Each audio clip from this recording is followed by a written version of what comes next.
ബാബു ബാബു അല്ലേ പറഞ്ഞത് പടം ഹിറ്റാണെന്ന്? വെക്കടാ വെടി, പേര് പോലെ തന്നെ വെടിയായി. ആൾക്കാർ ഏഴയിലത്ത് പോയിട്ട് കാൽഭാഗം പോലും ഇല്ല, കാര്യം കിട്ടും. ഒരു കയ്യബദ്ധം നാറ്റുകരുത്. പരിപാടി ഒന്നുമില്ല, കാട്ടിൽ കാട്ടവതാരം എന്ന് വേണം പറയാം. ഓ കഥയും ഇല്ല പടത്തില്, BGM ഒരു വഴിക്ക് പോകുന്നു, ആക്ടിങ് ഒരു വഴിക്ക് പോകുന്നു. അവനെ പിന്തുടരൂ, ആ ബൈക്ക് ഫോളോ ചെയ്യൂ. ഹനാൻ ഷാക്കെ കൊണ്ടുവന്ന് ഡമ്മിയെ കൊല്ലം നിർത്തിയിരിക്കുന്നു. സൂക്ഷിച്ച് നോക്കണ്ടടാ ഉണ്ണി, ഇത് ഞാനല്ല. 2 മണിക്കൂറേ ഉള്ളൂ, പക്ഷേ 2 മണിക്കൂറും ടോർച്ചറായിരുന്നു. എനിക്ക് ബെസ്റ്റ് ആയിട്ട് തോന്നിയത് നമ്മുടെ 2 വില്ലന്മാരുണ്ട്. മറ്റേ കബീർ എന്ന് പറഞ്ഞ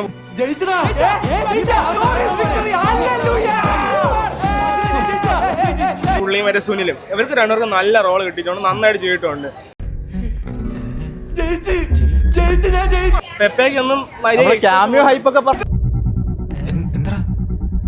എന്ത് തോറ്റ് ചതിച്ചല്ലേ ഇല്ല. ഇതിനെക്കാട്ടിലും പുഷ്പമുള്ള അടിപൊളി പടം, കൊള്ളായിരുന്നു. ഞാൻ പറഞ്ഞില്ലേ, ഇതേ ഭയങ്കര ലൗഡില ചെയ്യുക രവി ബ്രാസ്ഫോർ. പ്രത്യേകിച്ച് നല്ല തിയേറ്ററിൽ അല്ലെങ്കിൽ ഉറപ്പായിട്ട് നിങ്ങൾ കോട്ടനായിട്ട് പോകുന്നതായിരിക്കും ബെറ്റർ. അപ്പോൾ തന്നെ കച്ചയൊക്കെയാണ് ഇതിൽ ചെയ്തിരിക്കുന്നത്. ആക്ഷൻ കൊറിയോഗ്രാഫി ഒരു വാസ്തവനും കൊള്ളൂല. ആക്ഷൻ ചെയ്തോ മറ്റു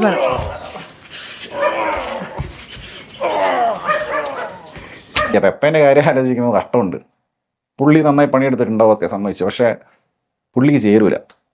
പെപ്പ എന്തൊക്കെയാണ് കാണിക്കുന്നത്, മറ്റേ മീമില്ല അതുപോലെ. Do you feel anything? Feeling nothing.